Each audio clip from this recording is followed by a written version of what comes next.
শুভ সন্ধ্যা। পরমেশ্বর ভগবানকে স্মরণ করে আমরা আজকের আধ্যাত্মিক অনুষ্ঠান আরম্ভ করছি।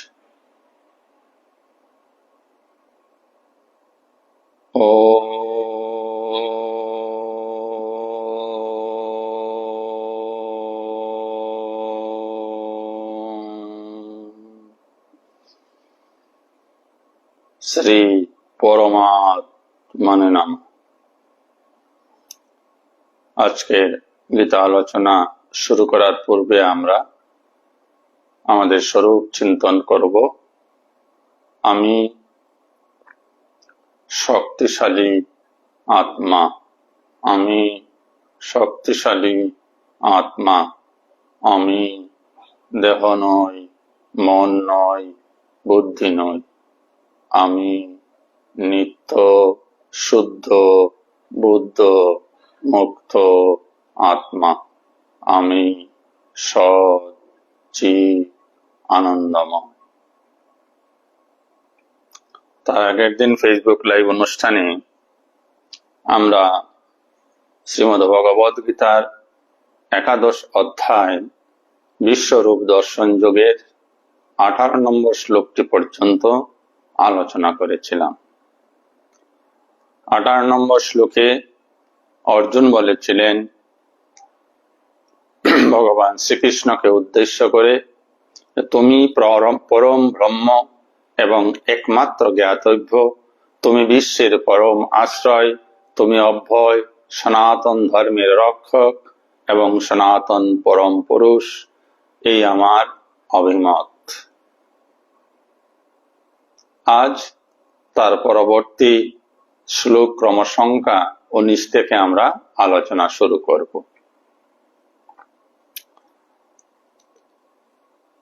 অর্জুন উবাচ, অর্জুন বলছেন,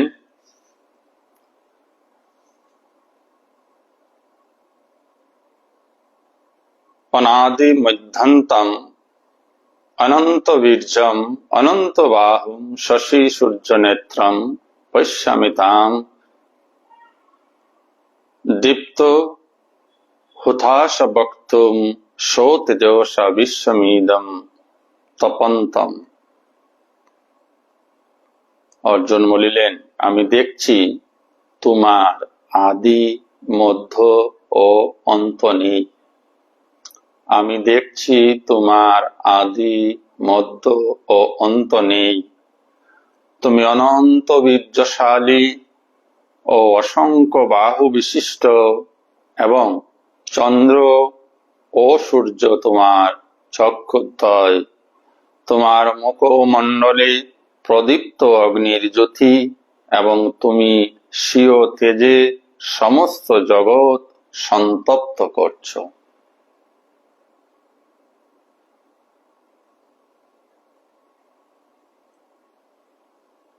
ভগবানের দৃশ্যমান স্বরূপ বর্ণনা করতে গিয়ে অর্জুন এবার বললেন যে তোমার আদি কোথায়, তোমার মধ্য কোথায়, তোমার শেষ কোথায় আমি দেখতে পাচ্ছি না। আমি দেখছি তুমি অনন্ত বীর্যশালী, শক্তিশালী, তোমার অসংখ্য বাহু এবং তোমার নেত্রদ্বয় যেন চন্দ্র এবং সূর্য। মুখমণ্ডল প্রদীপ্ত অর্থাৎ উজ্জ্বল হয়ে আছে, কিসের মতো? আগুনের জ্যোতির মতো। এবং তুমি তোমার নিজস্ব তেজের দ্বারা এই সমস্ত বিশ্ব ব্রহ্মাণ্ডকে সন্তপ্ত করে রেখেছ। এই হচ্ছে ভগবানের রূপ।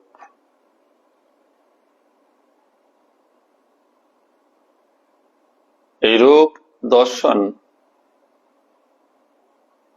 করতে হলে বাইরে কোথাও কিছু নেই, নিজ অন্তরেই তা দর্শন করতে হবে। একটা কথা এখানে স্মরণযোগ্য, অর্জুন এবং ভগবান শ্রীকৃষ্ণের মধ্যে যখন কথোপকথন হচ্ছিল, ভগবান শ্রীকৃষ্ণ বলেছিলেন যে আমি তোমাকে দিব্য চক্ষু প্রদান করছি, তুমি আমার রূপ দর্শন করো। এই দিব্য চক্ষুটা আলাদা কোনো চোখ নয়, যা ভগবান শ্রীকৃষ্ণ অর্জুনের কপালে বসিয়ে দিয়েছেন।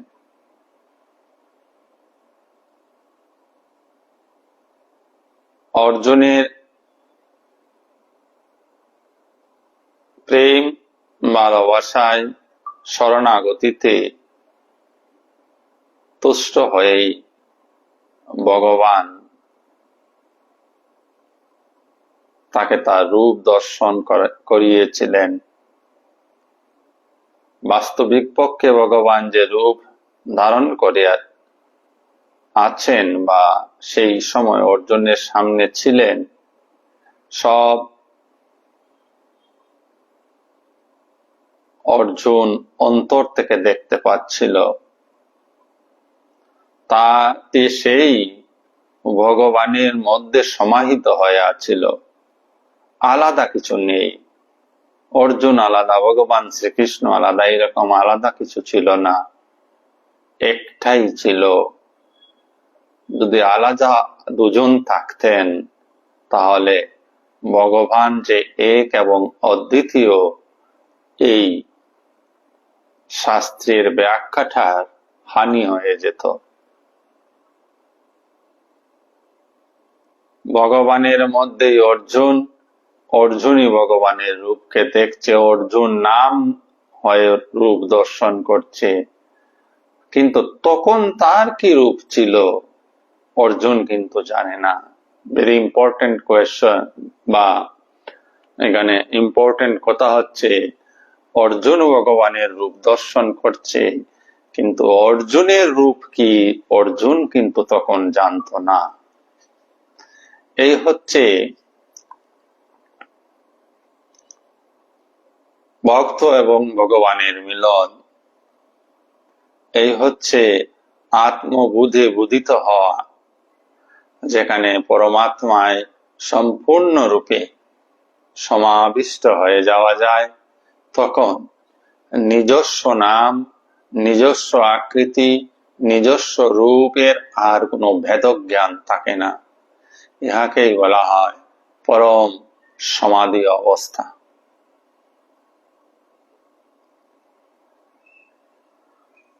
আমরা তার পরবর্তী শ্লোকের দিকে অগ্রসর হচ্ছি। অর্জুন বলেই চলছেন ভগবানের রূপ তিনি কিভাবে দর্শন করছেন। আমরা কেন শুনছি?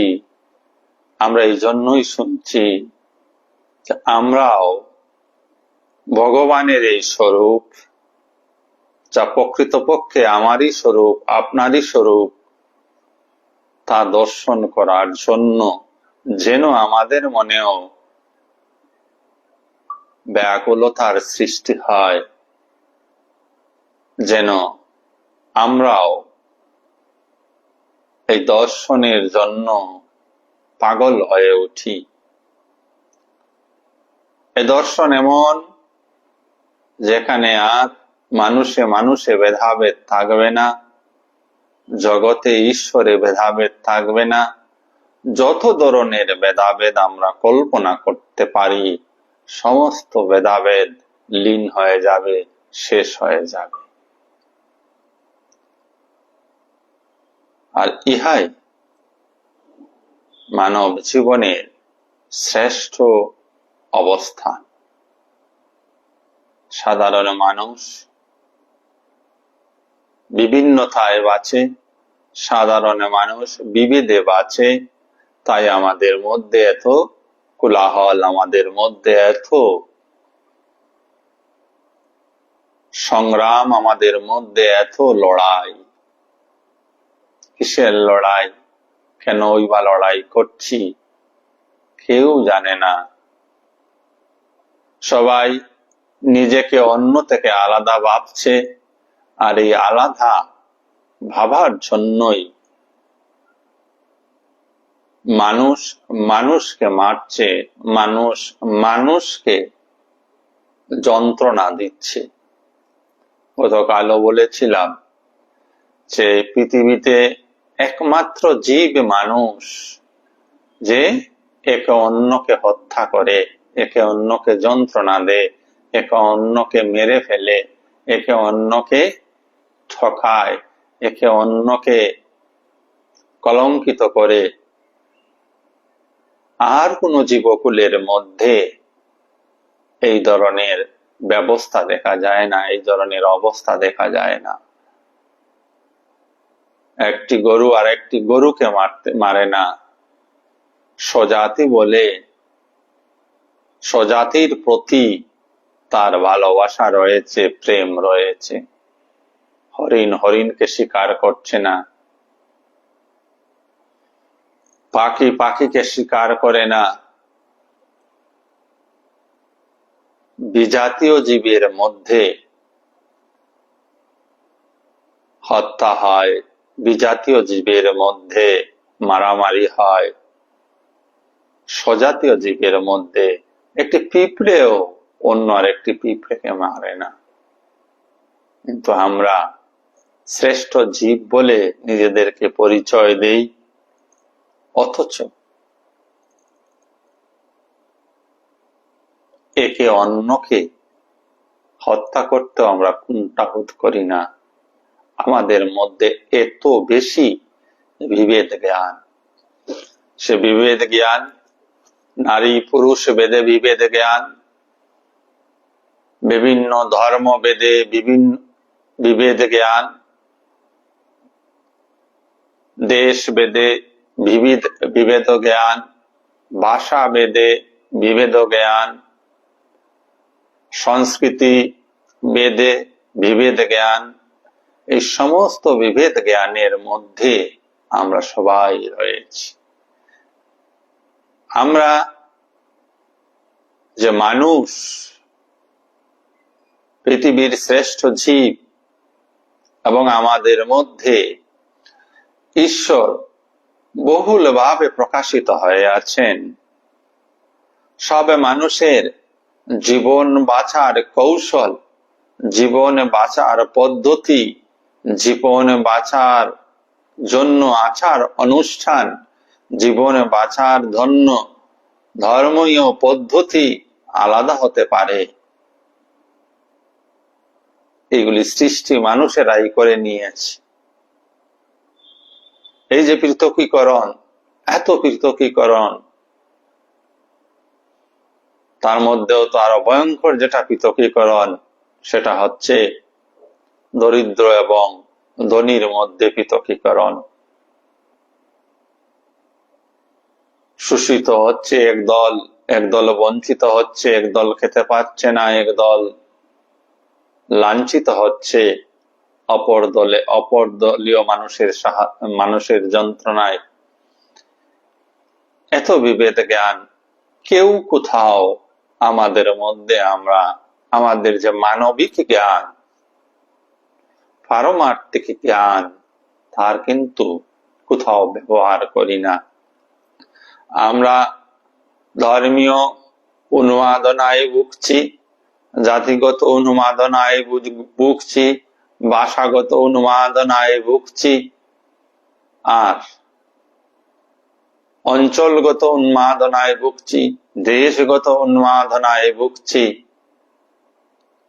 আমরা উন্মাদ হয়ে আছি, সবাই পাগল হয়ে আছি।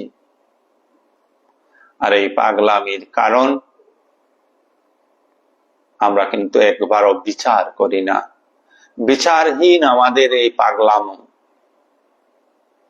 যে যাই বলল সেই কথাতেই বিশ্বাস স্থাপন করে নেই, আস্থা স্থাপন করে নেই। মানুষের কথায় আমরা আস্থা স্থাপন করি, বিশ্বাস করি, অথচ পরমাত্মা যে কথাগুলি বলে গেছেন সেই কথায় আমাদের বিশ্বাস হয় না। যারা অসাধু, সাধুর বেশ ধারণ করে যারা মানসিকভাবে অসাধু হয়ে আছেন, তাদের কথাই আমরা শিরোধার্য করে নিচ্ছি। তারা যা নির্দেশ দেন সাধারণ মানুষ তা পালন করার জন্য ব্যতিব্যস্ত হয়ে উঠে, তাদের কথা পালনার্থে নিজের জীবন পর্যন্ত উৎসর্গিত করে দেয়।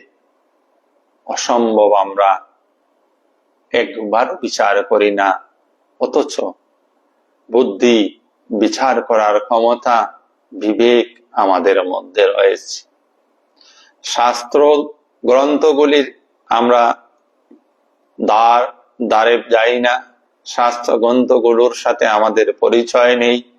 আর এই পরিচয় না থাকার ফলে এই শাস্ত্রীয় বিষয়গুলি, ধর্মীয় বিষয়গুলি অসাধু, সাধু বেশি অসাধু মানুষেরা বিষবাষ্প চড়াচ্ছে সারা জগৎ জুড়ে। আর জগতের সাধারণ অজ্ঞানী মানুষ যারা শাস্ত্রে গভীরভাবে আলোচনা করেন না, নিমগ্ন থাকেন না, তারা তাদের কথায় বিশ্বাস করে এমনি কোমর বেঁধে লেগে যান, এই হবে সেই করব। আর তাই সমগ্র বিশ্ব জুড়ে বিশৃঙ্খল এক অবস্থা। এই পৃথিবীতে ধর্মের নামে যত যুদ্ধ হয়েছে, ধর্মের নামে যত হিংসা হয়েছে, ধর্মের নামে যত উপদ্রব হয়েছে, জমি নিয়ে, সম্পদ নিয়ে তত মারামারি হয়নি, তত হিংসি হয়নি, তত রক্তপাত হয়নি।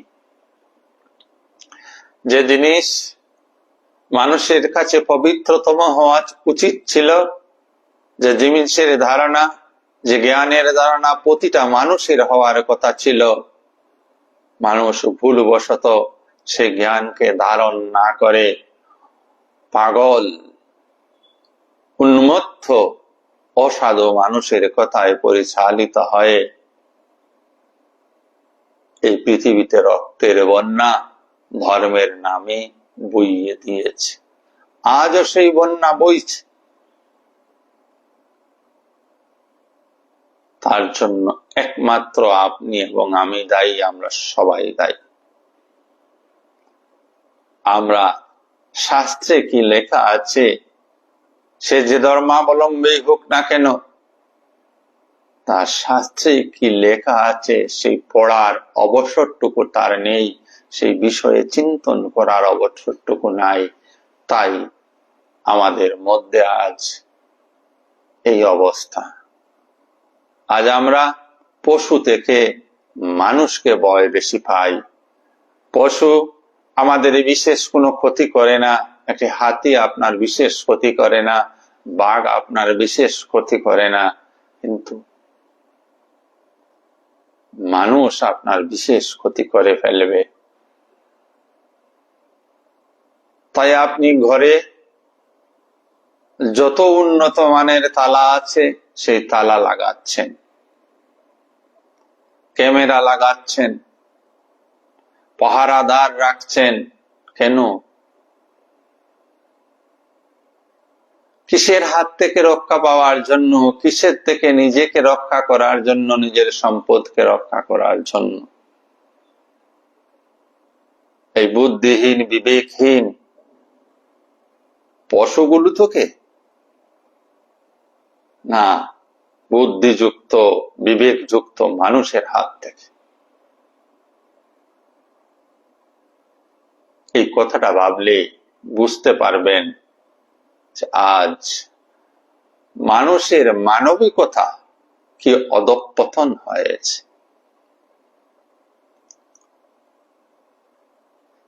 এই বিষয়টি আমাদের সবাইকে অনুধাবন করা উচিত এবং সবাইকে এই বিষয়ে যথেষ্ট সচেতন হওয়া উচিত। সমাজ আপনাকে আমাকে নিয়েই তৈরি, আমি আপনি সমাজের বাইরে নই। আর সমাজের এহেন পরিস্থিতির জন্য আপনি আমি দায়ী। এই দায়ী হওয়াটা প্রথমে, নিজেকে দোষী সাব্যস্ত করাটা প্রথমে আমাদেরকে স্বীকার করতে হবে। তবেই যদি জগতের পরিবর্তন হয়, সমাজের পরিবর্তন হয়। দুর্ভাগ্যবশত এই সমাজে যারা ভালো মানুষ রয়েছেন, ভালো মানুষ ছাড়াও যত মানুষই রয়েছেন, সবাই কিন্তু সমাজের এই উচ্ছৃঙ্খলতার জন্য অন্যকে দায়ী করছেন, নিজেকে নয়। আমরা পরোক্ষভাবে অথবা অপরোক্ষভাবে অথবা প্রত্যক্ষভাবে সমাজের এই বিশৃঙ্খলার জন্য দায়ী। মানব সমাজকে ইহা স্বীকার করতে হবে। আর যতদিন মানুষ ইহা স্বীকার করবে না, ততদিন মানব সভ্যতায় শান্তি আসবে না। তো মানুষকে কি করতে হবে? এই স্বীকার করার জন্য যে আমি দোষী, এই স্বীকার করার জন্য সাহস চাই। এই স্বীকার তিনিই করতে পারবেন যিনি আধ্যাত্মিকভাবে নিজেকে শক্তিশালী করে তুলেছেন। সাধারণ মানুষের তা কাজ নয়। সে সর্বদা নিজের দোষ অন্যের দিকে ঠেলে দেবে। ইহাই সাধারণ মানুষের প্রবণতা। তো আধ্যাত্মিকতার প্রয়োজনীয়তা কি? আধ্যাত্মিকতার বিরাট প্রয়োজনীয়তা নিজেকে পরিবর্তন, তৎসঙ্গে বিশ্ব সমাজের পরিবর্তন। মানব সমাজের পরিবর্তনের জন্য কোথাও কিছু দান করে, কোথাও কোনো হসপিটাল তৈরি করে দিয়ে, কোথাও কোনো স্কুল খুলে দিয়ে বিশেষ কিছু করা যাবে না। যদি নিজে আধ্যাত্মিকভাবে গুণবান হওয়া না যায় এবং আপনার এই গুণ, আপনার এই চারিত্রিক গুণাবলী, আধ্যাত্মিক গুণাবলী, দৈব গুণাবলী যখন সমাজের বুকে প্রতিফলিত হবে, তখন মানুষ আপনা থেকেই কিছুটা পরিবর্তিত হবে। একটি চোরকে দেখে আরেকজন চোর হয়, একজন প্রকৃত সাধুকে দেখে আর একটি সাধারণ মানুষ, তার মধ্যে সাধু হওয়ার প্রবৃত্তি জাগবে, তার মধ্যে সাধু হওয়ার বাসনা জন্মাবে। তো আপনার আমার এই পৃথিবীর প্রতিটি মানুষের মহান কর্তব্য হচ্ছে নিজেকে আধ্যাত্মিকভাবে পরিবর্তন করে নেওয়া প্রথমে, অন্যকে পরিবর্তন করা নয়। আমরা যদি পরিবর্তিত হয়ে যাই, আমাদেরকে দেখে হয়তোবা আরো মানুষ পরিবর্তিত হবে। নাই বা হইল পরিবর্তন অন্য মানুষের, তথাপিও আপনি আমি যদি পরিবর্তিত হই, আমাদের দ্বারা অন্তত এই সমাজের কোনো মন্দ কর্ম হবে না, সমাজের আমরা অনিষ্ট সাধন করতে পারবো না। তাই আধ্যাত্মিকতা সকল মানুষের জন্য অতীব প্রয়োজনীয়, যদি আমরা সবাই সুন্দরভাবে, শান্তিভাবে এবং আনন্দের সঙ্গে জীবন যাপন করতে চাই। আসুন আমরা পরবর্তী মন্ত্রটির দিকে অগ্রসর হই। শ্লোক ক্রম সংখ্যা 20, অধ্যায় 11, বিশ্বরূপ দর্শন যোগ। অর্জুন উবাচ দৌ আপীতিভ্য ইদম অন্তরম হি ব্যাপ্তম তয়া একেন দিশ চ সর্বাঃ দৃষ্টা অদ্ভুতম রূপম অগ্রম তবেদম লোকত্রয়ম প্রভেদিতম মহাত্মনঃ। তুমি একাই স্বর্গ ও মর্ত্যের অন্তর্বর্তী অন্তরিক্ষ ও 10 দিক পরিব্যাপ্ত করে আছো। হে মহাত্মন, তোমার এই অদ্ভুত অভয়ঙ্কর রূপ দর্শন করে ত্রিলোক অত্যন্ত ভীত হচ্ছে। এইবার অর্জুন ভগবানের রূপ বর্ণনা করতে গিয়ে বললেন, অন্তরিক্ষ এবং স্বর্গের যে মধ্যবর্তী অঞ্চল, সেই জায়গা তুমি পরিব্যাপ্ত হয়ে আছো, সে পরমাত্মা পরিব্যাপ্ত হয়ে আছেন।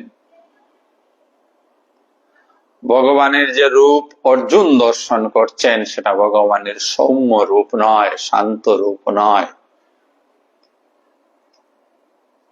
ভগবানের সৌম্য রূপ, শান্ত রূপ আমরা যা বিশেষ করে মূর্তির মধ্যে দেখতে পাই, ফটো আদির মধ্যে দেখতে পাই, সেই সৌম্য শান্ত রূপ নয়।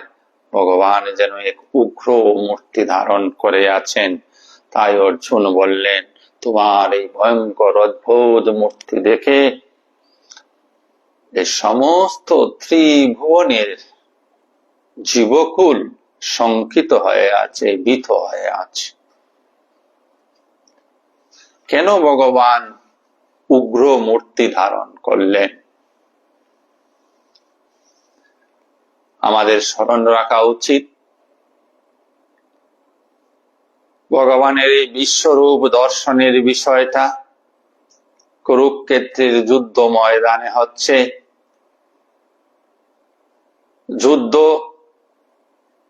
সর্বদাই রুদ্র রূপ ধারণ করে, যুদ্ধ সর্বদাই ভয়ঙ্কর হয়। সব প্রাচীন কালেও ছিল, আজ। তো যুদ্ধক্ষেত্রে দণ্ডায়মান ভগবান নিজেকে ঠিক যুদ্ধের বিভীষিকার মতো নিজেকে প্রকাশ করলেন, যে তিনি একাধারে শান্ত, অন্যদিকে কিন্তু তিনি বড় ভয়ঙ্কর।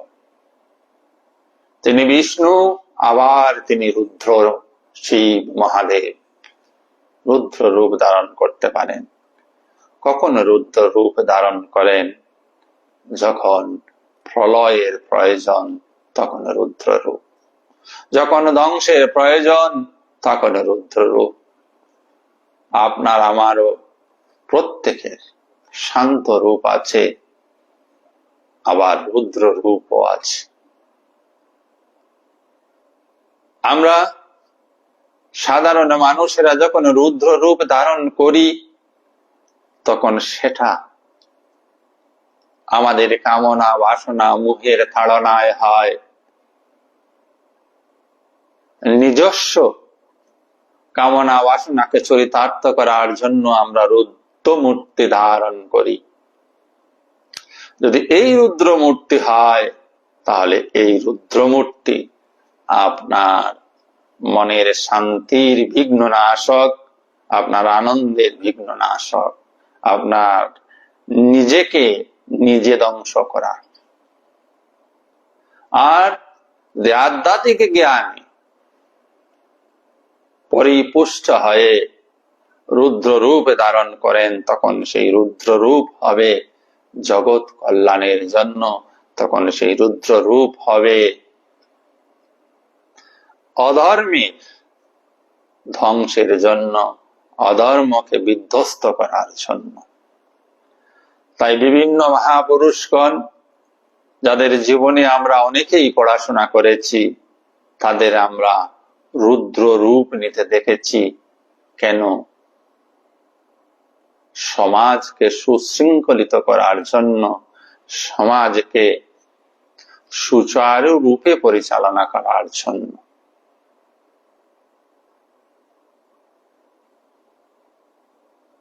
ইহা এই রুদ্র মূর্তি আপনা থেকেই আসবে। ভগবান শ্রীকৃষ্ণ ওই কুরুক্ষেত্রের ময়দানে আপনা থেকেই রুদ্র মূর্তি ধারণ করেছে। স্ব ইচ্ছায়, আমরা কি স্ব ইচ্ছায় রুদ্র মূর্তি ধারণ করতে পারি? আমরা কি স্ব ইচ্ছায় আমাদের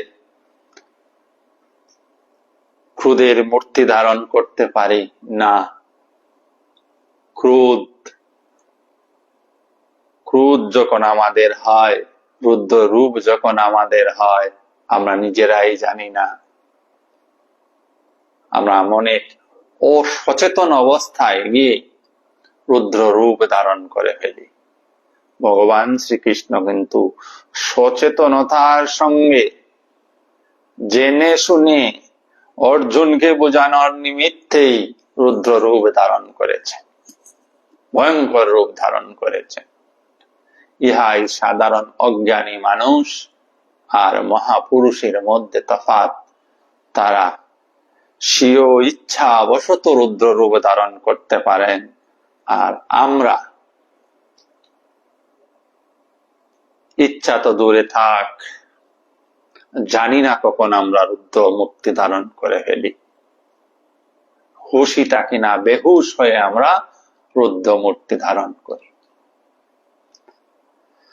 আসুন তার পরবর্তী শ্লোকের দিকে আমরা অগ্রসর হই। শ্লোক ক্রমসংখ্যা 21।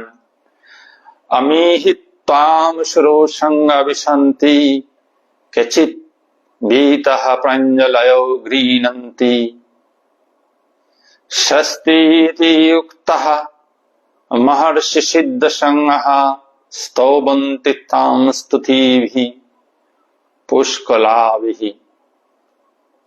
সমস্ত দেবতারা তোমার শরণাগত হয়ে তোমাতেই প্রবেশ করছেন। কেউ কেউ ভীত হয়ে করজুড়ে তোমার গুণগান করছেন।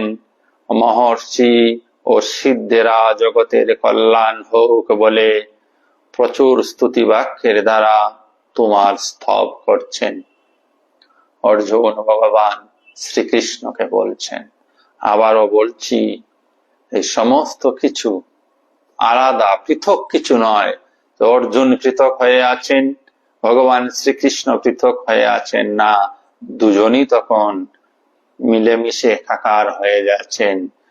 সেই একই নেত্র দিয়ে তিনি যা দেখছেন, ভগবানও তাই দেখছেন। তাই অর্জুন বলছেন ভগবানের মধ্যেই যেন সব কিছু সমাহিত হচ্ছে, সমস্ত দেবী দেবতারা তার মধ্যেই রয়েছেন। দেবী দেবতারা করজোড়ে কেউ কেউ তাকে তার স্তুতি করছেন, তার গুণগান করছেন, জগতের কল্যাণ হোক বলে জয়ধ্বনি করছেন। এই বিশ্বকে যখন আমরা দেখি আমাদের চোখে, তখন এই বিশ্বকে সবকিছু আলাদা আলাদা আমরা দেখছি। আলাদা কিছু নয়, সব একসঙ্গেই হচ্ছে। আমাদের দৃষ্টি ভ্রম হয়ে আছে বলে, জ্ঞানের স্বল্পতা আছে বলে, অজ্ঞানের অন্ধকারে রয়েছি বলে আমরা দেখছি সবকিছু আলাদা আলাদা হচ্ছে। কিছুই আলাদা হচ্ছে না, সব পরমাত্মার উপরেই সবকিছু হচ্ছে। এক পরমাত্মাতেই সবকিছু হচ্ছে। আপনিও আছেন, আমিও আছি, জগৎ সবকিছুই আছে। আর ওই পরমাত্মার উপরেই সব খেলা হয়ে চলছে। আসুন তার পরবর্তী শ্লোকটির দিকে অগ্রসর হই। রুদ্র আদিত্যঃ বশবঃ ये च श्रद्धा विश्वः अश्विनौ मरुतश्च उष्मोपाश्च गन्धर्वो যক্ষসুরসিদ্ধসংঘः वीक्षन्ते तां विस्मिताश्चैव सर्वे। রুদ্রগণ, আদিত্যগণ, সাধ্য নামক দেবতাগণ, বসুগণ, বিশ্বদেবগণ, অশ্বিনী কুমারদ্বয়, মরুদগণ, পিতৃগণ, গন্ধর্বগণ, যক্ষগণ, অসুরগণ ও সিদ্ধগণ সকলেই বিস্মিত হয়ে তোমাকে দর্শন করছে। সাধারণ মানুষ থেকে শুরু করে দেবতারা পর্যন্ত, সিদ্ধ পুরুষেরা পর্যন্ত সবই ভগবানের মধ্যে রয়েছেন। সবাই ভগবানকে বীক্ষণ মানে দর্শন করছেন। কিভাবে বিস্মিত হয়, আশ্চর্যান্বিত হয়। আমরা আশ্চর্য কখন হই?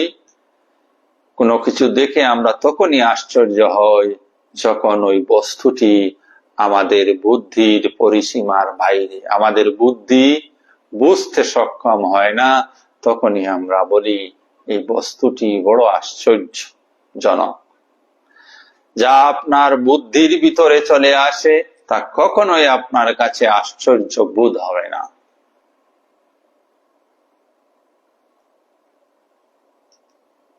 যা আপনার বুদ্ধিতে কুলায় না, বুদ্ধি মাপতে পারে না, তাহাই আপনার কাছে আশ্চর্য। তাই ভগবানের এই রূপ সব দেবী দেবতা মনুষ্য সবের মধ্যে যেন আশ্চর্যের বিষয়।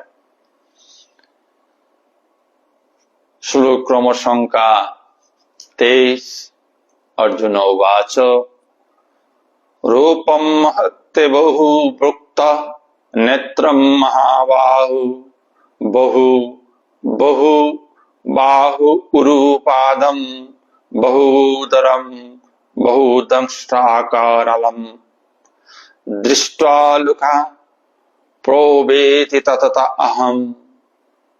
হে মহাবাহু, বহুমুখ, বহুচক্ষু, বহুবাহু, বহুরু, বহুচরণ, বহুদর ও অসংখ্য করাল দন্ত বিশিষ্ট তোমার বিরাট রূপ দর্শন করে সমস্ত প্রাণী অত্যন্ত ব্যথিত হচ্ছে এবং আমিও অত্যন্ত ব্যথিত হচ্ছি।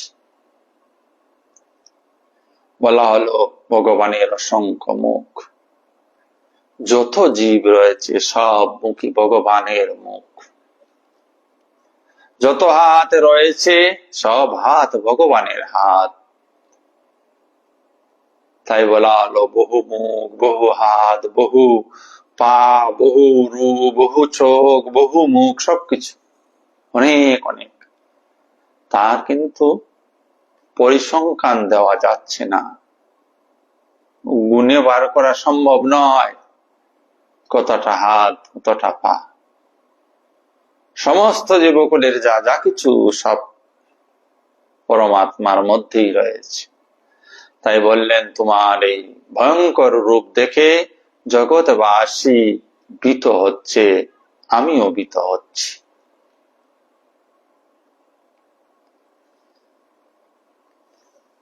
তার পরবর্তী মন্ত্র 24 নম্বর, সেখানে এসে অর্জুন বলছেন নব স্পৃশম দীপ্তম অনেক বর্ণম ব্যর্থ আননম দীপ্ত বিশাল নেত্রম দৃष्ट्वा হিতং প্রবেদিত অন্তরাত্মা ধৃতিম ন বিন্দামি সমম চ বিষ্ণুঃ। হে বিষ্ণু, তোমার আকাশ স্পর্শী তেজময় বিবিধ বর্ণযুক্ত বিস্তৃত মুখমণ্ডল উজ্জ্বলায়ত চক্ষু বিশিষ্ট তোমাকে দেখে আমার হৃদয় ব্যথিত হচ্ছে এবং আমি ধৈর্য ও সম অবলম্বন করতে পারছি না। ভগবানের এই বিরাট আকার রূপ দেখে অর্জুন ব্যথিত হয়ে গেছেন, নিজেকে আর তিনি কন্ট্রোল করতে পারছেন না।